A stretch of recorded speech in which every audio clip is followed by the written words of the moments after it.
Continuando então nossa API, indo já para as caminhadas aí, os passos finais. Tem uma regra de negócio que inclusive está lá mais para o finalzinho do nosso PDF, que se relaciona o seguinte: a paginação e também esse endpoint para poder fazer o cálculo da média, né, das avaliações por viagem, tá? Bom, eu vou primeiro então implementar a paginação e, em consequência disso, eu já implemento o restante. Então eu vou aqui no Settings, tá? Então aqui no Settings eu vou precisar fazer uma configuração. Vou jogar desse lado aqui mais fácil. Vou lá no REST Framework. E aqui eu vou colocar qual que é o page size, qual que é o tamanho máximo da página, da paginação que eu quero utilizar. Então vou colocar aqui, colocar aqui page size, colocar uns 20, tá? 20 itens por página. E aqui default, essa propriedade também vou copiar aqui, tá tudo lá na documentação, que é a default pagination class, tá? Ou seja, eu estou usando esse limite aqui de paginação. Então, essas duas configurações são importantes para definir o comportamento da paginação. Lembrando que a paginação é para justamente você aliviar um pouco as requisições entre front-end e back-end ou entre serviços que estão requisitando a sua API.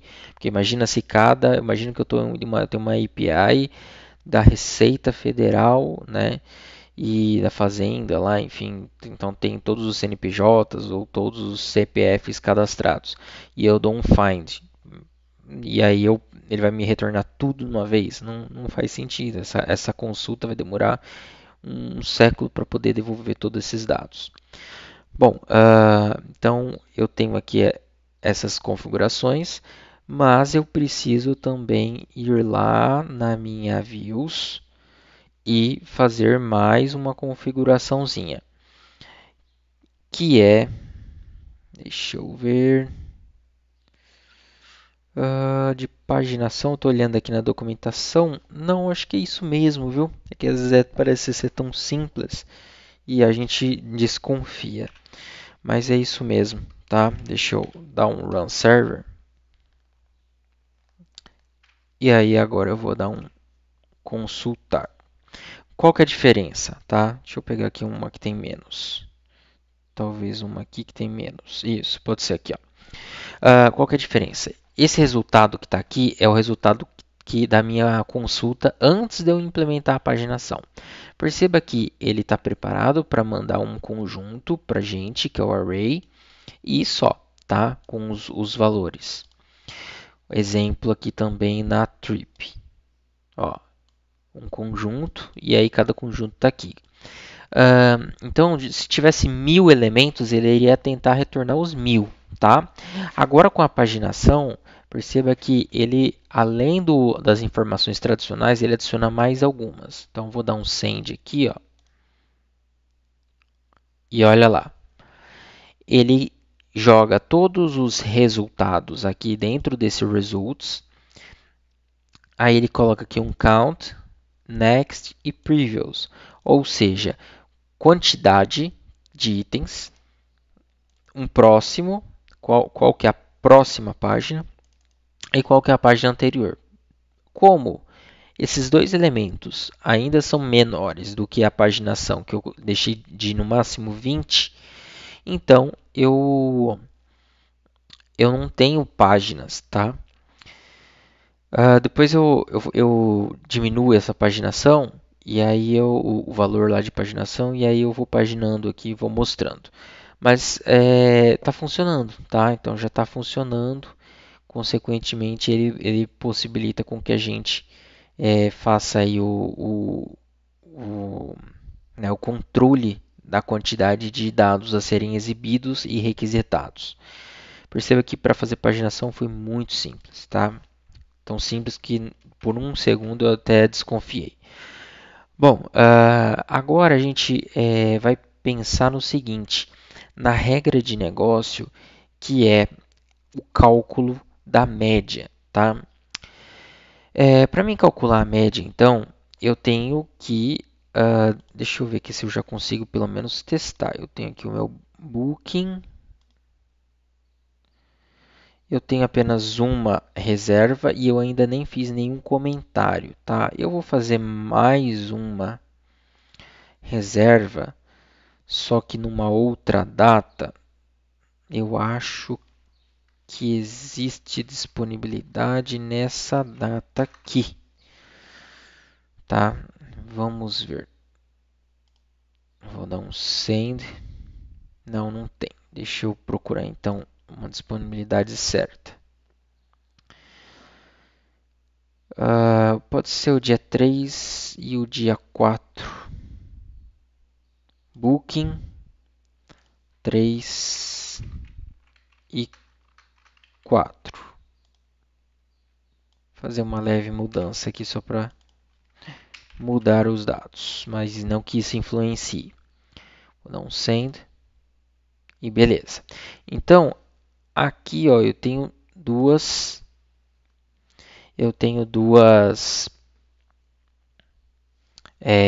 duas reservas, tá? Sem nenhuma nota e comentário. Eu vou fazer a adição de um comentário aqui, ó. Deixa eu pegar aqui essa estrutura, copiar essa estrutura inteira. Não preciso do ID, porque eu vou informar o ID aqui. O resto eu vou manter tudo igual, menos o score. O score é a nota. Eu vou colocar uma nota de... Imagina que eu dei aqui 8, tá? De nota. E um comentário aqui, sei lá, vou colocar assim. Muito bom, mas sei lá. O Wi-Fi, sei lá, não era tão bom assim. Beleza. Vou dar um send. E ele alterou, tá? E aí eu vou fazer a mesma coisa com o 2. Cadê o 2? Pegar aqui os dados do 2, da segunda reserva.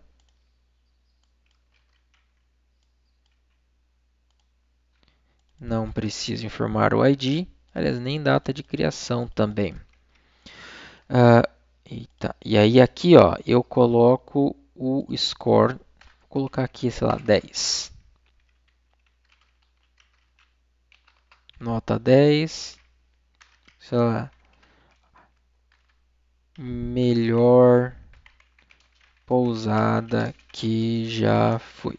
Exemplo. Então, send e beleza, tá? Então, ou seja, eu tenho aqui na minha viagem, na minha trip 1, eu tenho duas reservas que foram feitas, uma com nota 8 e outra com nota 10. E o que ele tem que fazer? Ele tem que somar essas notas e dividir pela quantidade de resultados. Então, no caso, ele vai ter que somar 10 mais 8, 18 dividido por 2, tá? Então, a média ficaria, um deu 8, outro deu 10, a média ficaria 9, tá? Então, esse é o processo que a gente tem que fazer e executar aí essa média. Bom, isso já vai nos possibilitar conhecer um pouco mais a fundo algumas consultas um pouco mais complexas aí do banco de dados. Então, eu vou criar aqui uma classe que eu vou chamar assim de score, sei lá, average view. Average view, tá? Onde, nesse caso, se eu implementar um model view set, eu vou, que não faz nenhum sentido, ele já vai implementar tipo o get, post, put, delete, como se eu pudesse incluir uma média. Tipo, não existe uma tabela de média. Esse cálculo é um cálculo que ele realmente vai ser um cálculo em real time. Essa informação em real time, ele vai pegar, somar, dividir pela quantidade, calcular a média e me dar um resultado. Mas isso não é uma tabela em específico, não tem uma tabela de médias. Então não faz nenhum sentido ele me dar tudo completo. Então nesse caso, faria mais sentido eu usar o API View e só o get do API View. Então eu venho aqui e lá no API View, o get é realmente chamado de get, tá? Então eu tenho aqui, eu recebo self, request, cuidado que essas informações padronizadas e tem que estar nessa ordem. E aí o que vai acontecer? A ideia é calcular a média por viagem. Então, alguém vai informar, vai pedir, falar assim, ó, eu quero a média dessa viagem. Então, aí vai retornar. André, eu não estou entendendo em que isso seria útil, tipo, e aí retornar por viagem, como assim? Seria uma coisa muito simples. Imagina que em vez de você mostrar as médias já direto, tem as viagens. Aí, eu quero saber um pouquinho mais sobre essa viagem. Você clica, na hora que você clicar, você vai pedir mais informações da viagem. Né? Ela vai expandir, vai carregar mais informações.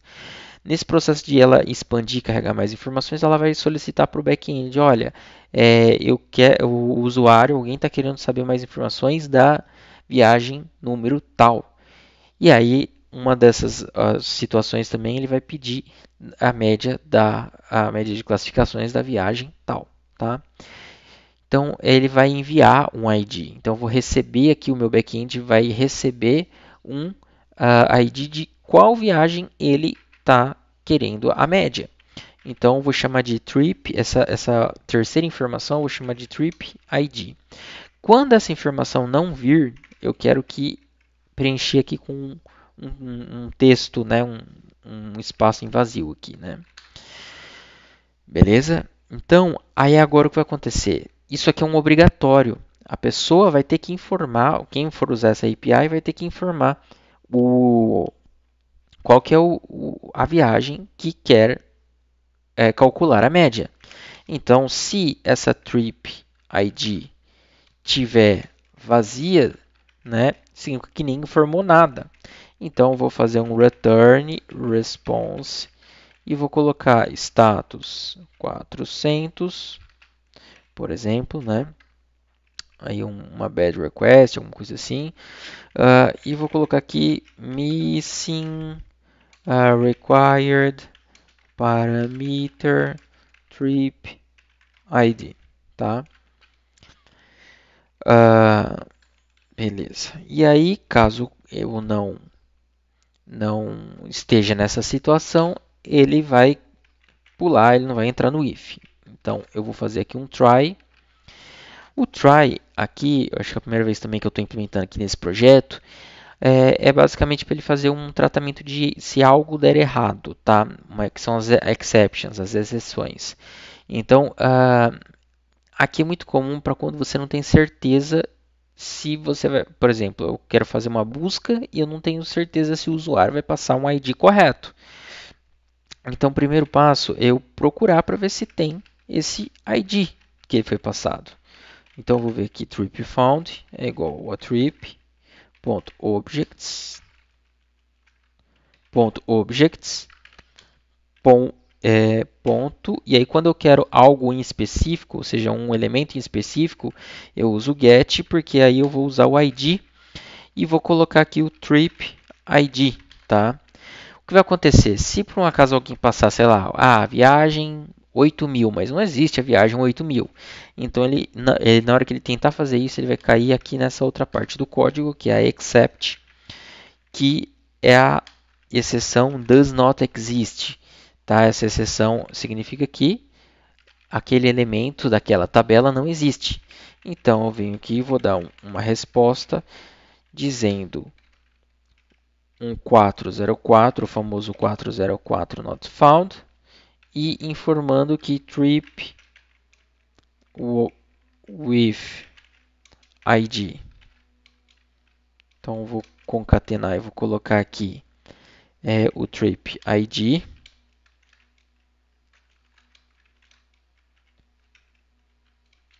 was not found, tá?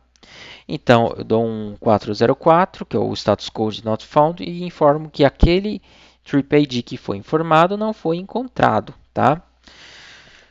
Beleza, legal. Aí, ó, agora, e se der certo? Se alguém encontrar, aí eu tenho que eu vou serializar isso, ou seja, eu vou pegar essa informação que eu peguei do banco de dados e transformar em JSON. Serialized trip. Por que isso? Eu quero, além de calcular a média, mostrar mais informações dessa viagem. Então, serialized trip é igual a trip, mas não seria obrigatório, tá? Trip serializer. E aí eu passo o que eu encontrei, que é o trip found, e não é um many, nesse caso não é um many true, é um many false, porque o get, por essência, ele pega um único valor e ele está pegando por ID, ou seja, uma chave primária, não tem como ter mais de um elemento aí com a mesma chave primária, né, a mesma ID. Então, eu passo aqui para o serializer false. Beleza, então eu recebi essa informação, mas aí você pode pensar, tá, legal, eu recebi qual a informação de qual ID eu quero calcular a média, verifiquei se ele existe, se ele existir eu transformei em JSON, deixei guardadinho aqui, mas até agora eu não calculei média nenhuma, correto? Eu não calculei. Agora eu vou calcular. Então eu vou vir aqui, vou chamar de average. O meu average vai ser o booking, tá? Porque a tabela de reservas, objects, tá?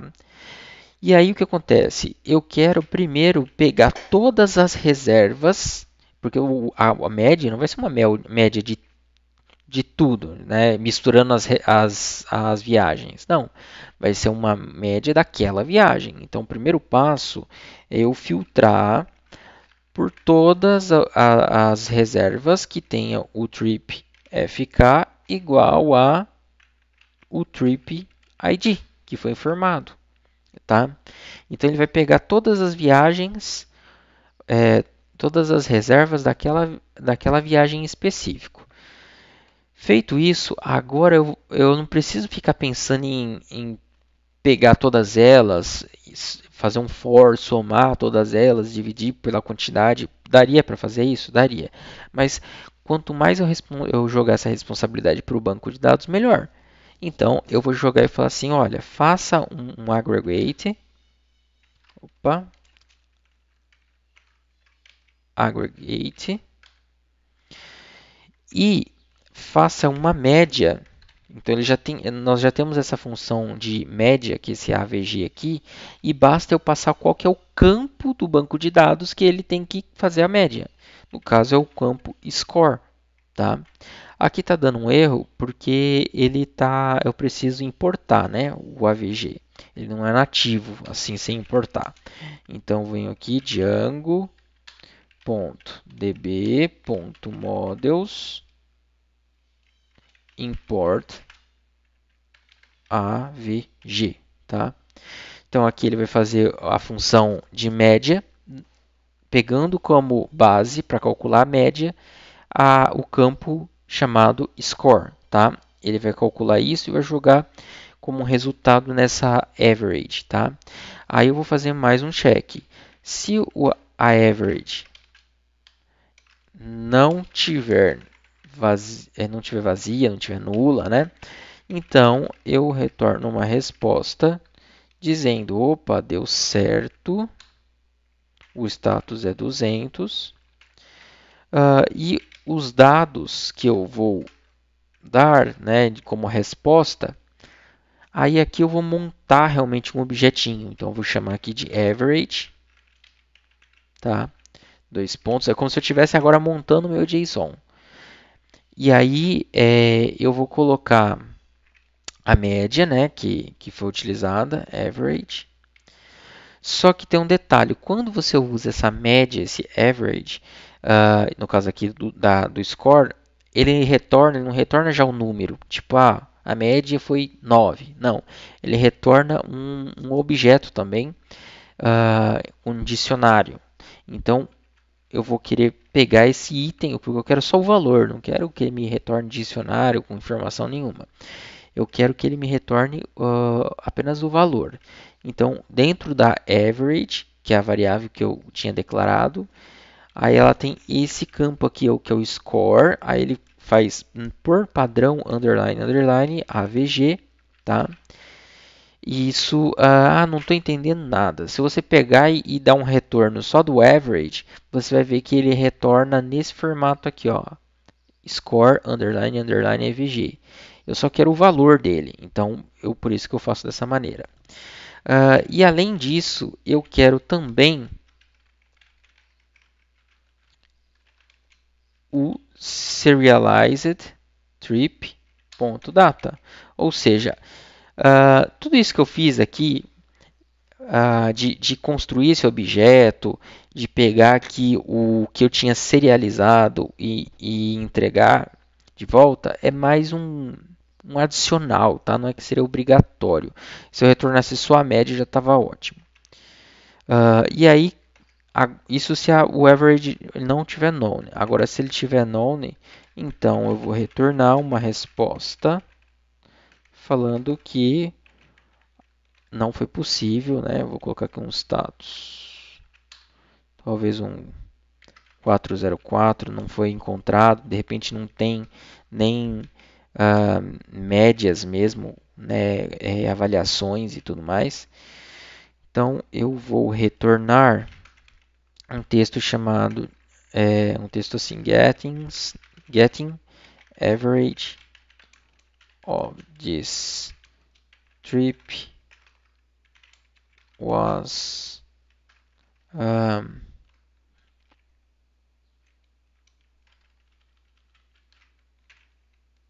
was not able to, was not possible to calculate average of trip with ID. E aí eu faço uma concatenaçãozinha colocando o trip ID. Tá? Beleza. Tá. Mas o fato de novo, criei aqui a minha tabela, né? Mas minha classe. Mas o fato de eu criar ela aqui não quer dizer que ela está sendo usada, tá? Então agora eu preciso definir quem vai chamar ela, porque entenda o fluxo. Quem chama as views são as URLs. Perceba que quando a URL ela detecta que foi chamada, ela redireciona para a view. Então agora eu preciso criar a minha URL que vai fazer esse processo aí de cálculo, que vai chamar, né, a view de cálculo da média. Bom, então aqui nas views, e detalhe que eu estou com as views eu estou com as views do aplicativo e não a do projeto, tá? Aqui ele vai retornar tipo um array, então vai ser bem simples também. Eu vou fazer o seguinte, eu vou importar from django.urls import path, tá? E aí aqui dentro desse URL patterns eu vou fazer um append, ou seja, como se ele estivesse concatenando, porque eu não vou conseguir. Se você achar que você vai seguir o mesmo padrão que está aqui, ó, nos outros, né? Basta colocar o score average view aqui, como se fosse um novo item aqui do register. Ele vai dar errado porque esses caras eles estão dessa forma porque ele é o model view set. O API view, para eu registrar a rota dele aqui, é um pouquinho diferente. Então, eu vou fazer um append, aí eu faço um path, ou seja, das URLs todas foram registradas aqui, eu vou colocar uma no final, que é o seguinte, eu vou chamar ela de trip score, mas poderia ser outro nome, e detalhe, tá? Isso porque eu estou usando o API View, que é diferente do que eu estava usando. Agora aqui eu vou definir aqui na URL qual que é o parâmetro que eu vou chamar, tá? Lá eu estava chamando como, olha, eu estava chamando aqui como trip ID, tá? Então ele tem que receber esse nosso amigo aqui, o trip ID.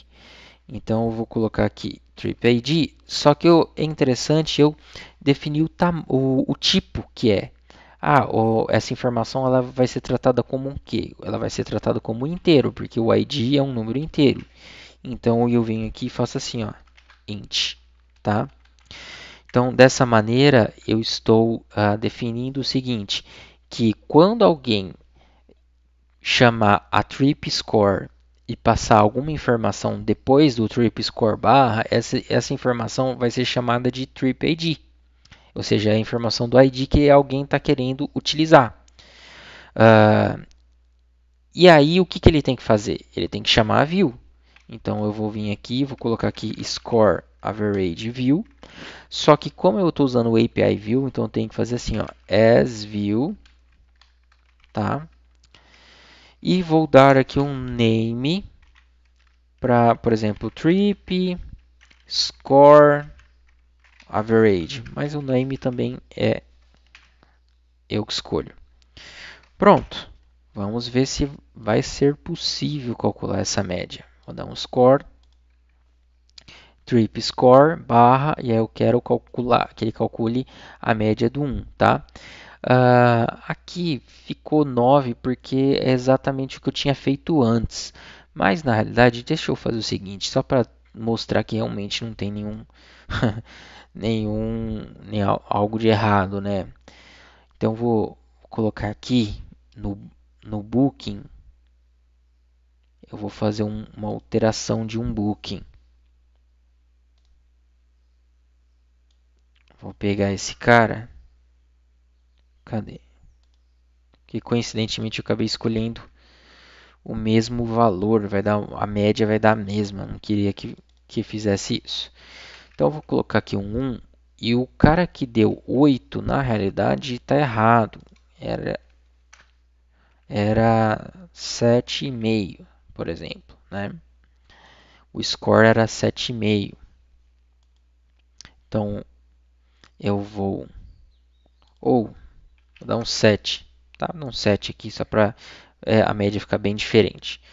Vou dar um 7 e vou dar um send.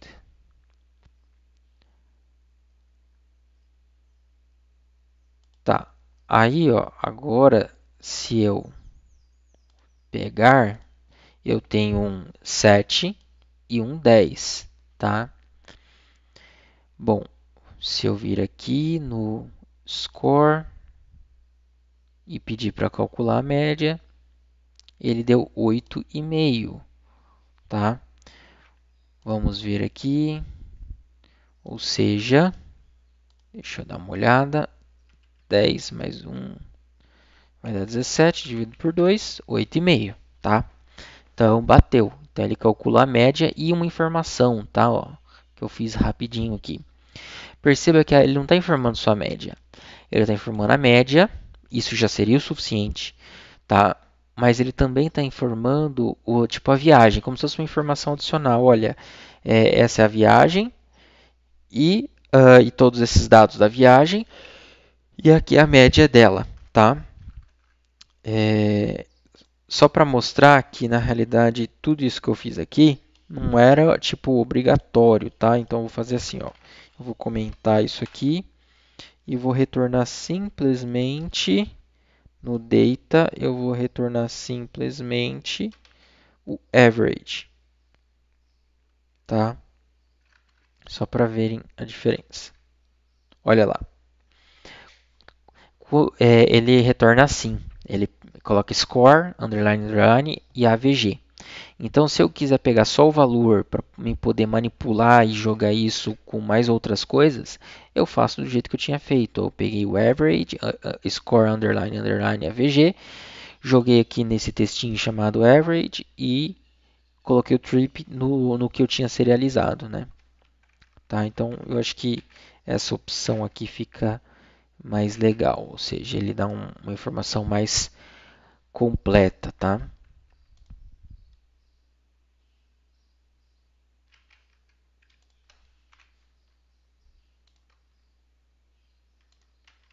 Às vezes o servidor ele não consegue reiniciar.